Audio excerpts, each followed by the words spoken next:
नमस्कार साथियों, grow day 24 में आप लोगों का स्वागत है। मेरा नाम अनुराग है। आज के वीडियो का टॉपिक बहुत ही महत्वपूर्ण है और बहुत ही नॉलेजफुल आज के वीडियो का टॉपिक है।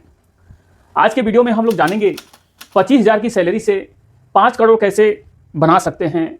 आज इसी टॉपिक पे आज का ये वीडियो है। 25,000 सैलरी तो ज़्यादा है, 10,000 का भी किसी का सैलरी है, 20,000 का भी सैलरी है, वो भी चाहे तो म्यूचुअल फंड के जरिए 5 करोड़ 10 करोड़ बना सकता है। आप ये पूरा वीडियो देखेंगे तो आपको समझ में आएगा। सोचिए, अगर सपोज डेट किसी का एज 20 से 25 साल है तो उसके पास भरपूर समय होता है। म्यूचुअल फंड में समय का महत्व है और यही समय का महत्व जो नहीं समझता है वही पीछे रह जाता है। किसी का 20 से 25 साल का एज है और वो 25 से 30,000 सैलरी पा रहा है, 25-30,000 न भी पाए, 15-20,000 भी पा रहा है, 10,000 भी पा रहा है, तो अभी भी चाहे तो कर सकता है। SIP कम करना है, लॉन्ग टर्म करना है। आप ये देखेंगे विथ प्रूफ के साथ, आप देखेंगे कि हमने तो ये 5 करोड़ लिखा है, 10 करोड़ तक बना के दे चुका है विथ प्रूफ के साथ। ये वीडियो एजुकेशनल पर्पज से है, जानकारी के लिए ये वीडियो है। वीडियो आप लोगों को अच्छा लगे, जानकारी महत्वपूर्ण लगे तो चैनल को आप जरूर सब्सक्राइब कीजिएगा, लाइक कीजिएगा और कमेंट बॉक्स में कमेंट अवश्य कीजिएगा।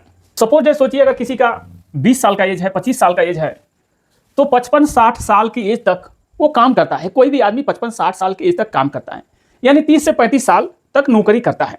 इसी में उसका सब कुछ हो जाता है, परिवार हो जाता है, बचपना खत्म हो जाती है, सर पे बोझ आ जाता है। लेकिन सही जानकारी नहीं होने के कारण लोग इधर उधर पैसा डालना चालू कर देते हैं और वो पैसा जितना महंगाई बढ़ता है उतना ही आपका पैसा बढ़ता है, तो उससे कोई खास बेनिफिट होता नहीं है। यानी आप जहाँ थे वहीं 10 साल बाद भी वहीं रहेंगे, 20 साल बाद भी वो रहेंगे, 55 साल का एज हो जाएगा तभी भी आप वहीं रहेंगे। अगर आप अदरवाइज दूसरे जगह डाले तो जो लिखित आपको मिलता होगा उसमें बात करें। 35 साल होता है, अगर कोई भी काम करता है तो लगभग 35 साल काम करता है। आप सपोज डेट सोचिए, पहले एक उदाहरण समझ लेते हैं ताकि आपको समझ में आ जाए अच्छी तरह से। अगर किसी का 25,000 का सैलरी है और वो आधा बचत करे और आधा खर्च कर दे, भाई कोई कमाता है तो खर्च भी करता है, तो अगर आधा बचत करे आधा खर्च कर दे, यानी 12,500 रुपया अगर वो बचत करता है सेविंग के रूप में, तो आप यहाँ देखेंगे और समझेंगे 12,500 पर महीना अगर सेव करता है 12 महीना में, तो 1.5 लाख रुपया बचत कर पाएगा एक साल में। 12 महीने में 1.5 लाख बचत कर पाएगा। अगर वही 35 साल बचत कर देता है 1.5 लाख रुपया पर साल, तो 52,50,000 ही वो बचत कर पाएगा। मात्र 52,50,000 35 साल में वो बचत कर पाएगा। आप कहेंगे कि सैलरी भी बढ़ेगी तो महंगाई भी बढ़ेगा। ऐसा नहीं कि सैलरी बढ़ेगा तो महंगाई नहीं बढ़ेगा, महंगाई भी बढ़ेगा तो बचत यही होगा 52,50,000। पूरा अपने ऑल टाइम के बचत से 52,50,000 होता है। अब यहाँ एक तरह से आप सोचिए, हम लोगों की तरफ से कैसे हम लोग कैलकुलेशन करते हैं कि कम से कम में चाहें तो आप करोड़ों बना सकते हैं। अगर आपका 25,000 का सैलरी है, उसका 20% नहीं, 20% हो पा रहा है, 10% हो ही जाएगा। यानी 25,000 का 10%, 20%, तो 20% माना गया है, तो 5,000 रुपया होता है। 25,000 का 20% 5,000 रुपया। अब एक उदाहरण के रूप में समझिएगा, 5,000 रुपये महीना 35 साल अगर कोई इन्वेस्टमेंट करता रहता है 35 साल, तो 21 लाख जाता है और 12% के एक्सपेक्टेड रिटर्न से 3 करोड़ 24 लाख ये होता है। लेकिन समय देना पड़ेगा। ये 35 साल में होता है 3 करोड़ 24 लाख 12% के एक्सपेक्टेड रिटर्न से। अगर कोई यही 5,000 रुपये महीना 30 साल करता है और 30 साल में जाता है 18 लाख रुपया, 15% का एक्सपेक्ट रिटर्न माना जाए, क्योंकि म्यूचुअल फंड में फिक्स रिटर्न नहीं होता है। EFD जैसा, RD जैसा, सुकन्या जैसा, LIC जैसा फिक्स नहीं होता है। इसके लिए अगर 15% का रिटर्न अगर माना जाए तो 3 करोड़ 50 लाख ये होता है 30 साल में। आगे विथ प्रूफ के साथ देखेंगे कि जो ये सब फंड हैं बना के दे चुके हैं। आप पूरा वीडियो देखेंगे, आपको समझ में आ जाएगा। वीडियो अच्छा लगे तो जरूर चैनल को आप सब्सक्राइब कीजिए, लाइक कीजिए और कमेंट बॉक्स में कमेंट तो अवश्य कीजिए। कोई भी भाई हो, नहीं 20,000 25,000 का सैलरी है, 10,000 का है, उसी का 10% 1,000, मात्र 1,000 पहले आप करके देखिए, 5 साल 6 साल करके देखिए। उसके बाद आगे आप स्वयं करते चले जाएंगे, आपको पता भी नहीं चलेगा। 1,000 आपका SIP जाता रहेगा। किसी भी बैंक में आप जाइए, बोलिए सर हमको SIP करना है, हर बैंक में SIP होता है। SBI बैंक का SBI small cap, SBI mid cap आप बोल सकते हैं। यूनियन बैंक का union small cap, union mid cap आप बोल सकते हैं। बैंक ऑफ इंडिया का स्मॉल कैप, मिड कैप आप बोल सकते हैं। उसी में 1,000, 1,000, 2,000, 2,000, 5,000, 5,000, अगर जितना आपके पास कैपेसिटी है उसी हिसाब से, कोई ज़्यादा नहीं करना है। अब यहाँ देखेंगे 5,000 रुपये महीना, ये 25,000 सैलरी वाले के लिए हमने ये निकाला है। अगर किसी का 20,000 है, 15,000 है, तो उसका 10%, 20% आप निकाल लीजिए, उतना SIP करते रहिए। ये 20% से अधिक नहीं करना है, क्योंकि आप ज़्यादा करेंगे तो ज़्यादा समय तक आप SIP नहीं जा पाएंगे, क्योंकि ये 1 महीना, 1 साल, 5 साल, 10 साल का ये नहीं है गेम। ये लंबा समय देना है, SIP कम करना है, समय अधिक देना है। 5,000 रुपये महीना 35 साल में 21 लाख जाता है, 21 लाख जाता है, और 15% का एक्सपेक्ट रिटर्न माना जाए तो 7,43,00,000 ये होता है। अगर आप सब कुछ ये घटा भी देंगे, तभी भी टैक्स वैक्स घटाने के बाद तभी भी 6 करोड़ समथिंग, ये 15% से हमने कैलकुलेशन किया है, 35 साल में 15% से। आगे चलते हैं, अब फंड समझते हैं कि कौन सा फंड कितना बना के दे चुका है। ये सब पुराना फंड है और टॉप का फंड है, 30 साल, 35 साल, ये सब पुराने फंड हैं।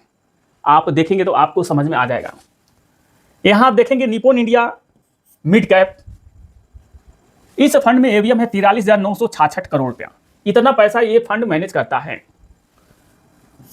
5,000 रुपये महीना 1995 से कोई किया होता, 1995 से, ये 2026 चल रहा है, समझ के चलिए कि 30-31 साल हो गया, ये 12,89,00,000 ये बना के दे चुका है, मात्र 5,000 पर महीने के SIP से। आप कहेंगे कि 1995 में 5,000 रुपया बहुत था, ठीक है 5,000 बहुत था, लेकिन अब के समय में 5,000 रुपया क्या है, कुछ भी नहीं है। आने वाले समय में क्या होगा, आप स्वयं देख रहे हैं महंगाई कितनी बढ़ रही है। ये 22% का रिटर्न दिया है सर, इसलिए 12 करोड़ बना के दे चुका है। सोचिए अगर 2,500 करते तो 6 करोड़ होता कि नहीं होता। अब आगे समझते हैं, ये HDFC ELSS tax saver fund, इस फंड में AUM है 16,621 करोड़ रुपया, टॉप का फंड है। 5,000 रुपये महीना 1996 से ये फंड चालू है, यहाँ आप देख सकते हैं, और ये 2026 चल रहा है, 10/4/2026। यही 5,000 रुपये महीना के SIP से 5 करोड़ 5 लाख ये बना के दे चुका है, 17.83% के रिटर्न से। ये HDFC ELSS tax saver fund 1996 से है, ये 1995 से। ICICI protection multi asset fund, top का फंड है, 16,313 करोड़ रुपया इस फंड में AUM है। 5,000 रुपये महीना 1994 से फंड चालू है, 1994 से कोई 5,000 रुपये पर महीना SIP चालू किया होता, ये 2026 में 5 करोड़ 23 लाख बना के दे चुका है, 16.85% के रिटर्न से। अगर आप 2,500 ही करते हैं, 30 साल 35 साल आप कर देते हैं, तो इसका आधा तो हो ही सकता है, नहीं आधा होगा 1 करोड़ तो हो ही सकता है, लेकिन समय देना पड़ेगा। यही लोग समझ नहीं पाते हैं। 4-5 फंड हमने सेलेक्ट किया है इसी तरह का। HDFC फ्लेक्सी कैप, टॉप का फंड है, HDFC बैंक का। इस फंड में AUM है 1,03,68 करोड़ रुपया, इतना ये पैसा मैनेज करता है। ये भी 1995 से फंड चालू है, सभी 30-31 साल पुराने फंड हमने सेलेक्ट किए हैं और ये चलते आ रहा है।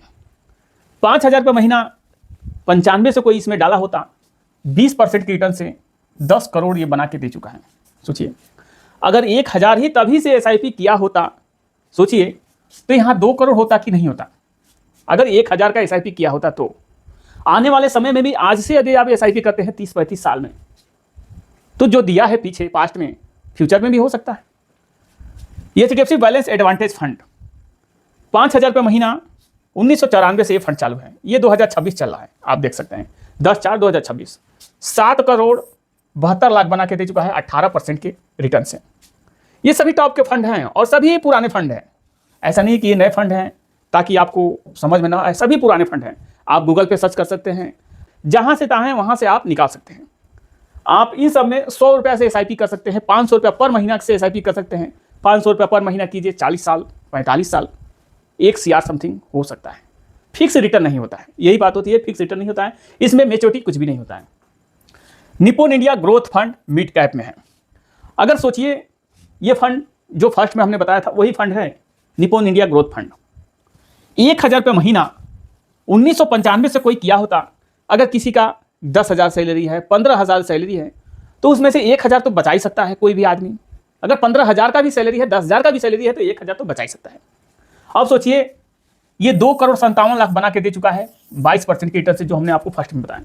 तो इस 1,000 रुपये से 2 करोड़ 57 लाख बना के दे चुका है। ये पास्ट में दिया है, फ्यूचर में क्या ऐसा ही नहीं हो सकता है? बिल्कुल हो सकता है, लेकिन ये 30 साल 35 साल समय देना पड़ेगा, टाइम देना पड़ेगा, तभी ये हो सकता है। लेकिन कुछ लोग होते हैं म्यूचुअल फंड के बारे में अच्छी तरह से जानकारी नहीं होने के कारण 2-4 साल 5 साल इन्वेस्टमेंट करेंगे, उसके बाद नहीं समझ में आएगा उसके, क्योंकि 2-4 साल 5 साल के लिए म्यूचुअल फंड में अच्छा रिटर्न नहीं मिल पाता है। इसलिए लॉन्ग टर्म के लिए कभी भी सोचना चाहिए, कम से कम 15 साल 20 साल 25 साल 30 साल, जितने लंबा समय जाएंगे उतने आपको बेनिफिट बढ़िया मिलेगा।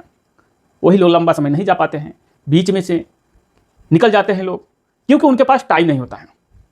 अब टाइम नहीं होने के कारण लोग निकल जाते हैं 10 साल 15 साल में, लास्ट जाते जाते 20 साल में लोग बाहर निकल जाते हैं। लेकिन असल पैसा टाइम देने में बनता है, न कि पैसा देने में। टाइम ज़्यादा दीजिए, पैसा कम दीजिए, 500 कीजिए, 40 साल जाइए 45 साल जाइए, 1 CR समथिंग हो सकता है, आप कैलकुलेशन कर सकते हैं।